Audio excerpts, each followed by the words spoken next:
감사합니다. 오늘 함께 말씀 나누도록 하겠습니다. 오늘 말씀은 사도행전 12장 1절에서 23절 말씀. 길죠? 길어서 제가 포인트 되는 말씀 3절 말씀만 읽어보도록 하겠습니다. 12장 5절, 6절, 7절, 3절 말씀 제가 읽도록 하겠습니다. 신약 성경 207면입니다, 여러분. 사도행전 12장 5, 6, 7절, 3절 말씀을 제가 읽습니다. 이에 베드로는 옥에 갇혔고 교회는 그를 위하여 간절히 하나님께 기도하더라. 헤롯이 잡아내려고 하는 그 전날 밤에 베드로가 두 군인 틈에서 두 쇠사슬에 매여 누워 자는데 하수꾼들이 문 밖에서 옥을 지키더니 호련히 주의 사자가 나타나매 옥중에 광채가 빛나며 또 베드로의 옆구리를 쳐 깨워 이르되 급히 일어나라 하니 쇠사슬이 그 손에서 벗어지더라. 아멘. 우리 요 말씀을 가지고 함께 예수님을 의지하는 자에게 주님은 어떤 승리를 주시는지 함께 나눠보도록 하겠습니다. 첫 번째는 죽음에서 건져지는 승리를 주시고, 두 번째 기도하는 자에게 승리를 주시고, 세 번째 대적자를 심판하는 승리를 주신다라고 기록이 되어 있는데, 요 세 가지 말씀을 간단하고 짧게 한번 나눠보도록 하겠습니다. 목이 타네요. 시작하겠습니다. 첫 번째, 죽음에서 건져지는 승리를 주십니다. 그랬습니다. 사도행전 12장 7절에 보니까 베드로의 옆구리를 쳐서 천사가 깨웠다고 해요. 그리고 나서 보니까 쇠사슬이 손에서 벗어나서 베드로는 죽을 뻔한 이 위기를 견디게 됩니다. 죽음에서 건져지는 승리를 맛보게 되죠. 그런데 결국에 베드로는 어떻게 돼요? 베드로 순교하죠? 허무하지 않나요? 이렇게 보면은. 그때는 하나님께서 살려주셨는데 지나고 나서 이제 베드로의 사명이 다 한 후에는 베드로는 순교로 자신의 삶을 마치게 됩니다. 베드로한테 이 사건 이후에 환란이 또 없었던 게 아니에요. 죽을 뻔한 경험을 하긴 했지만 이후로도 베드로는 계속해서 환란의 경험을 겪습니다. 그죠? 오히려 사는 게 더 힘든 경우도 많았을 거예요. 예수님은 믿는 사람으로서 또 사도로서 그랬을 거예요. 그리고 결국엔 순교를 합니다. 죽음에서 건져지는 승리라는 건요, 한 번의 위기에서 건져지는 것만을 얘기하는 것은 아닙니다. 궁극적으로는 영원한 죽음에서 건져지는 것, 지옥 가는 곳에서 건져지는 거고, 영생하는 것, 천국 가는 것이기도 합니다. 그리고 또 한 가지가 있습니다. 사명자는요, 사명이 끝나기까지 결코 죽지 않거든요. 하나님이 죽이시지 않아요. 왜 그런가 생각을 하면서 묵상을 해봤더니, 후회 없이 살고 후회 없이 죽는 것이 승리인 것 같습니다. 저도 이제 장례를 많이 치르다 보면요. 그런 걸 보게 돼요. 어떤 분들은 정말 가족들이 생각하면서 이분이 정말 후회 없이 신앙생활 하셨고 후회 없이 살다가 자신의 명을 다하고 돌아가셨구나라고 이렇게 가족들도 믿고 본인도 믿는 그 죽음은요. 복돼요. 죽음이 복될 수 있다라는 걸 저는 깨닫게 됩니다. 좋은 죽음은 제가 써놨죠. 빨간 글씨로 좋은 죽음은 좋은 삶을 산 사람에게 주어지는 축복입니다. 진짜 승리라는 건 어떻게 보면요. 좋은 삶에서 이어지는 좋은 죽음입니다. 그러니까 좋은 죽음이 있으려면 좋은 삶이 있어야 되거든요. 그 삶을 누가 해주시는 거죠? 예수님께서, 예수님을 의지하는 자에게 그런 삶이 주어진다는 거죠. 우리는 언젠간 죽어요. 그렇죠? 그런데 어떤 것이 진짜 승리일까 보면은 좋은 죽음을 위해서 좋은 삶을 살아가는 것. 그러니까 예수님을 믿고 정말 후회 없는 삶을 사는 것. 후회가 살면서 후회가 있으면 안 되잖아요. 후회 없이 베드로는 이 위기를 견뎌내고 나서 위기가 지나가고 나서 후회 없이 달리다가 순교했을 거예요. 그래서 그의 삶은 참 같은 예수님을 믿는 사람으로서 굉장히 행복했을 거라고 생각을 합니다. 그리고 맨 마지막에는 자신이 예수님을 배반하지 않고 예수님께 충성하는 그 믿음을 가지고 삶을 마쳤잖아요. 그래서 우리에게 주어지는 진짜 죽음에서 건져지는 승리는 목숨만 간신히 살아내는 삶이 아니라 이 목숨을 어디에 쓰느냐. 그래서 그것이 좋은 삶이 되고 좋은 죽음으로 마무리될 수 있는가. 그것이 중요하다는 생각이 듭니다. 그래서 여러분들 좋은 삶이 있는 승리가 있으시길 바랍니다. 네. 지금의 위기에 낙심하지 마시고 사명자는 죽지 않습니다. 하나님 끝까지 그 삶을 다하기까지 지켜주시기 때문에 후회 없는 삶이 될 수 있도록 끝까지 예수님을 의지하시기 바랍니다. 다음이요.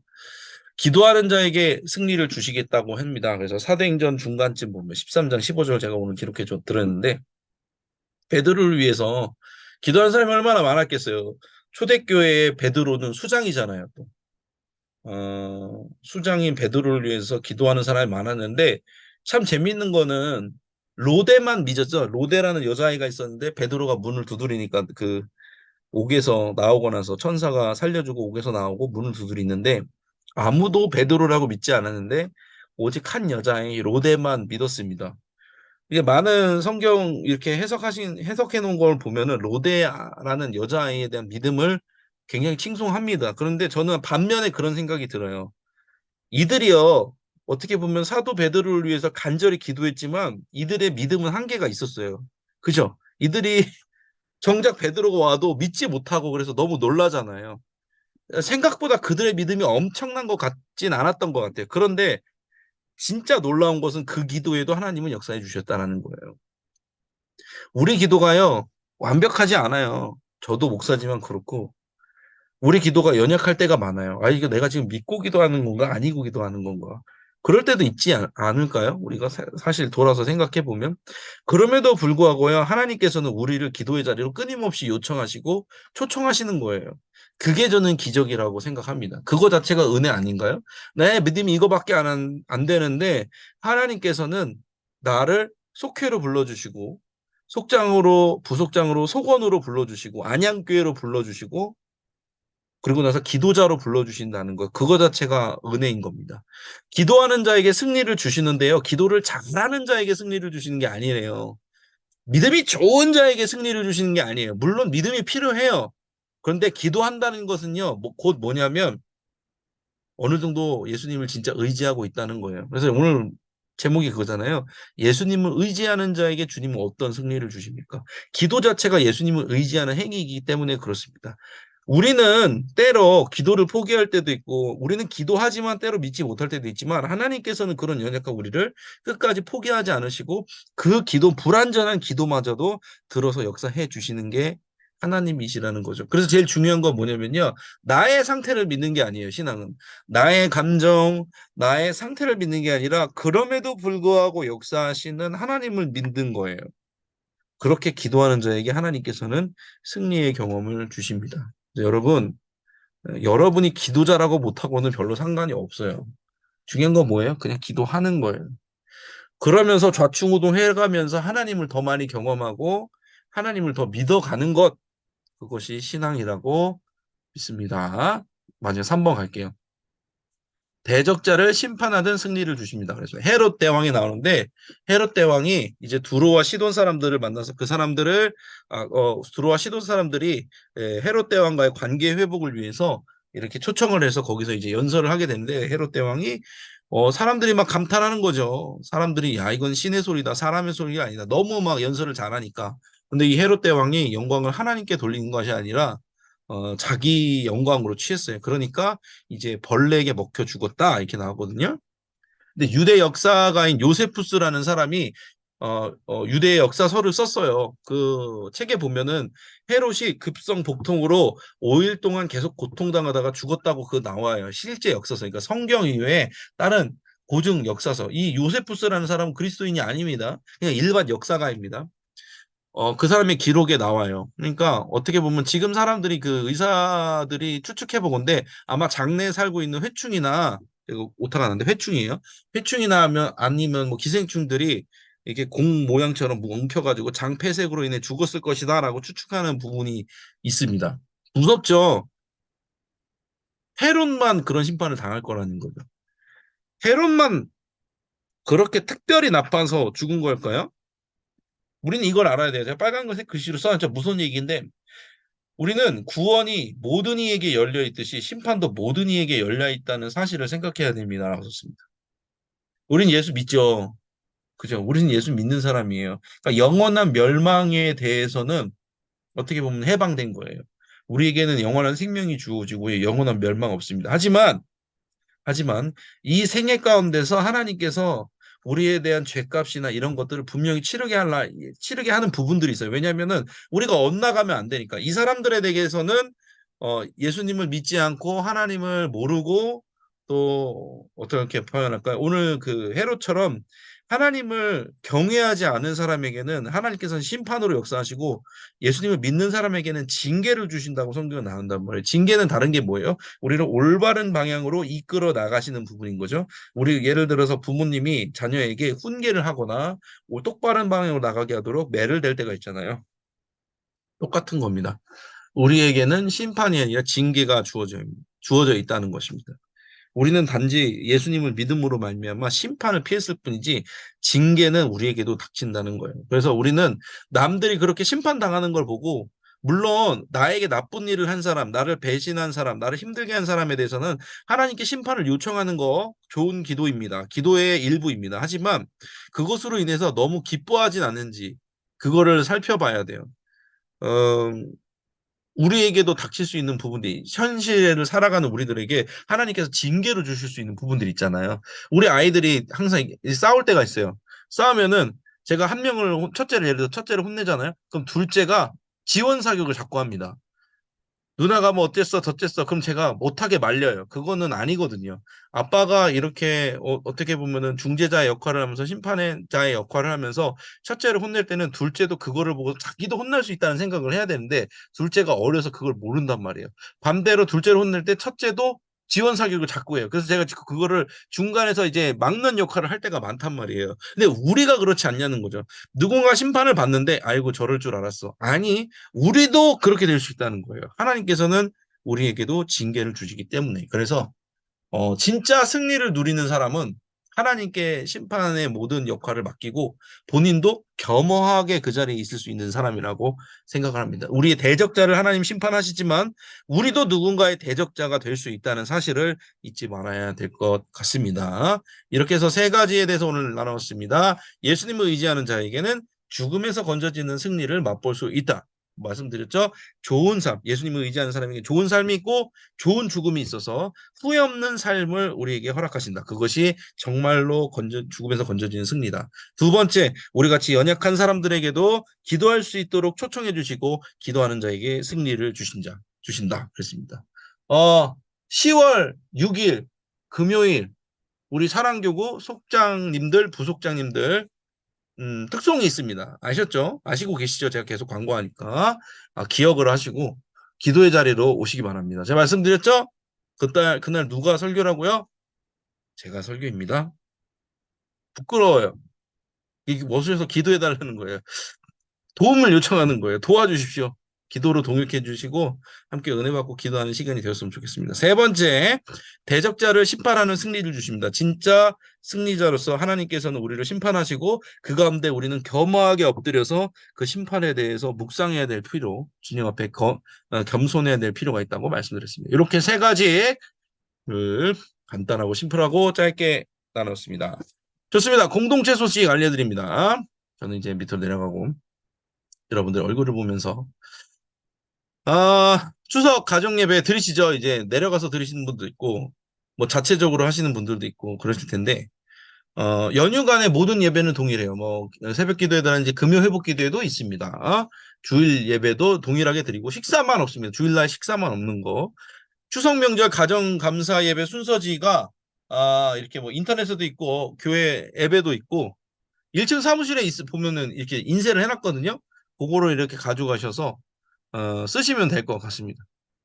그렇게 안내를 해드립니다. 추석 가정 예배를 드리시라고. 두 번째, 속회대의 인증샷. 제가 이제 계속 받고 있거든요. 지금도 주시는 분들이 있어요. 10월 둘째 주까지 받을게요. 10월 둘째 주가 언제냐면 10월 8일이에요. 10월 8일 주일까지 제가 15일이라고 썼네요. 15일까지 요때까지 받을게요. 좀 제가 길게 받을게요. 교구 목사님들끼리 얘기를 해봤는데 못한 분들이 있는 것 같아서 15일까지 받는다고 했으니까 포기하지 마시고 인증샷을 주시기 바랍니다. 세 번째, 축복할 태아, 임산부와 태아를 위한 축복 기도회입니다. 그래서 신청을 해주세요. 임산부, 지금 임신하신 분들, 뱃속에 아기가 있는 분들을 위해서 우리 오래경 목사님께서 기도를 해주시는 거거든요. 그러니까 이렇게 참석 가능하신 분들 오셔서 기도를 받으시고 축복되는 시간이 되었으면 좋겠습니다. 네 번째, 현장 예배. 제가 말씀드렸죠. 금요 회복 기도에도 계속 모여요. 10월 6일에 속장 부속장님 특송이 있다는 점 다시 한번 말씀을 드리고요. 자, 다섯 번째 속회 지명기도 우리 모두 같이 함께 하고 있죠? 속회 예배 아직 현장 예배 복귀 못하시고 현장 속회로 복귀 못하신 분들을 위해서 계속해서 우리는 기도할 것입니다. 생명살린 캠페인 동일하게 진행하고 있습니다. 추석을 마치면요, 이제 예전처럼 전도대에 이렇게 다시 세워진다고 하거든요. 추석이 지나면 여러분들 기억하시고 또 공고 이렇게 광고가 올라오면 함께 하셨으면 좋겠습니다. 좋습니다. 이제 함께 통성으로 기도하는 시간을 갖도록 하겠습니다. 넉넉히 이기는 승리를 경험하게 하옵소서. 주님을 의지함으로 승리하게 하옵소서. 끝까지 기도로 승리할 수 있도록 주님 부르시는 그 기도의 길을 놓치지 않도록 해주시고요. 안양교회를 위해서 또 기도하고 우리 속회 함께하고 있는 우리 속도원들, 속회원분들을 위해서도 기도하도록 하겠습니다. 다니 목사님께서는 이제 후유증도 거의 없으시고요. 많이 좋아지셨습니다. 잔기침 조금 있으신 것 같은데 그런 것도 다 치유될 수 있도록 우리 함께 기도해 주시면 좋을 것 같습니다. 시간 주여 믿습니다 하시고 함께 기도하며 나아갑니다. 주여 믿습니다. 사랑과 은혜 주님 감사합니다. 오늘도 함께 말씀 나누게 해주심에 감사합니다. 오늘 사도행전 10장 말씀을 통해서 주님께서 우리를 부르시는 것을 깨닫습니다. 우리는 참으로 연약하지만 우리의 기도는 온전하지 못하지만 그럼에도 불구하고 우리를 끝까지 기도의 자리로 초청해 주시는 주님께 감사를 드립니다. 또한 우리의 연약한 기도를 사용해 주심에 감사합니다. 우리의 연약한 기도를 통해 수많은 자들이 살아나고 또 이 속회 가운데 놀라운 은혜의 역사들이 있게 되는 줄로 믿습니다. 주님 안에서 항상 행복하고 건강한 삶을 누릴 수 있도록 주님을 끝까지 의지하는 삶 될 수 있도록 도와주시옵소서. 하나님께서 우리 함께하고 있는 모든 안양교회 성도들 가운데 하나님의 놀라우신 은혜 축복 가운데 넉넉히 이기는 삶을 허락하여 주실 줄로 믿습니다. 우리 안양교회가 기쁨이 넘치는 기쁨이 샘솟는 교회 될 수 있기를 간절히 원합니다. 우리 속회마다 소건분들 가운데도 기쁨이 넘칠 수 있게 하여 주시옵소서. 모든 예배 가운데 은혜가 넘치게 하여 주시옵소서. 우리가 시간과 공간을 구별하여 주님께 나가기를 주저하지 않도록 도와주시옵소서. 무엇보다 말씀 전하시는 다니 목사님 가운데 영혼에게 강건함 주시옵소서. 아픈 곳에 주님 손 얹어 주셔서 치료와 회복이 있게 하여 주시고 말씀 사역 가운데 어려움 없도록 도와주시길 원합니다. 함께하여 주시옵소서. 우리 함께하고 있는 모든 속도원들 가운데 우리 속장님과 부속장님들 가운데도 힘과 능력을 더하여 주셔서 맡은 바 그곳에서 넉넉히 이기는 승리의 삶이 있도록 도와주시옵소서. 계속해서 함께 기도할 때 우리 함께하고 있는 속원분들을 위해서 이름을 불러가며 함께 기도합니다. 주여 믿습니다 하십니다. 주여 믿습니다. 사랑해 주님 감사합니다. 우리 아직 현장에 돌아오지 못하고 있는 현장 예배로 또 현장의 속회로 돌아오지 못하고 있는 여러 가지 상황 가운데 힘들어하고 있는 우리 소건분들을 위해서도 같이 기도합니다. 하나님 우리의 연약한 기도도 주님께서 들어주시는 줄로 믿습니다. 약 40가정 정도 되는 우리 가정들 주님께서 불러 모아 주셔서 그들을 찾아가 주시고 그들의 마음의 문을 두드려 주셔서 온전히 주님 옆에 서나가는 귀한 시간이 주어질 수 있도록 도와주시옵소서. 주님이 찾으실 때 응답할 수 있는 모든 지체들 될 수 있도록 도와주시옵소서. 하나님 이제 추석 명절입니다. 그거 하는데도 하나님 정말 믿음의 테스트를 잘 통과해서 하나님이 주신 놀라운 것들을 경험할 수 있는 우리에게 하옵소서. 인도하여 주시옵소서. 사랑과 은혜의 주님 오늘도 우리와 우리를 붙들어 주시고 함께해 주심에 감사합니다. 하나님 이제 추석 명절이 다가옵니다. 추석 명절 기간에도 주님을 의지하고 이 믿음의 테스트 기간들을 잘 견뎌낼 수 있도록 도우시고 함께해 주시옵소서. 사랑하는 우리 모든 안양교회 지체들 가운데 한량없는 은혜를 베풀어 주셔서 정말로 주님을 의지하여 넉넉히 이기는 은혜를 우리가 소유할 수 있도록 도와주시옵소서. 이 명절 기간에도 우리 영혼육의 강건함으로 지켜주시고 무엇보다 영적으로 지켜주시길 간절히 원하며 살아계신 예수님의 이름으로 기도드렸습니다. 아멘. 아멘. 감사합니다. 감사하고요. 찬송가 357장 주 믿는 사람 일어나 1절 찬양하신 후에 주기도문으로 마치도록 하겠습니다. 찬송가 357장입니다. 1절만 찬양하겠습니다. 주 믿는 사람 일어나 다 힘을 합하여 이 세상 모든 마귀를 다 쳐서 멸하세. 저 앞에 오는 적군을 다 싸워 이겨라. 주 예수 믿는 힘으로 온 세상 이기네. 믿음 이기네. 믿음 이기네. 주 예수를 믿음이 온 세상 이기네. 아멘. 우리 주기도문으로 오늘의 예배를 마치도록 하겠습니다. 함께 주기도문 하시겠습니다. 하늘에 계신 우리 아버지여, 이름이 거룩히 여김을 받으시오며 나라가 임하시오며 뜻이 하늘에서 이루어진 것 같이 땅에서도 이루어지이다. 오늘 우리에게 일용할 양식을 주시옵고 우리가 우리에게 죄 지은 자를 사하여 준 것 같이 우리 죄를 사하여 주시옵고 우리를 시험에 들게 하지 마시옵고 다만 악에서 구하시옵소서. 나라와 권세와 영광이 아버지께 영원히 있사옵나이다. 아멘. 감사합니다. S였습니다. 추석 명절 잘 보내시기 바라고요. 말씀드렸죠? 여러분의 믿음을 테스트할 수 있는 좋은 시기입니다. 뭐 정식적으로는 바쁘시니까 기도할 수는 없겠지만 마음으로 아침에 일어나서 기도하시고 점심에도 밥 먹을 때도 대화할 때도 기도하시면서 영적으로 잘 승리하시기 바랍니다. 저도 함께 하도록 하겠습니다. 감사합니다. 오늘 S였습니다. 평안한 저녁 보내시기 바라고 다음 주에 밝은 얼굴로 뵙도록 하겠습니다. 감사합니다. 조심히 들어가십시오. 감사합니다. 감사해요. 승리하십시오. 녹화 영상은 바로 올려드리도록 하겠습니다. 감사합니다.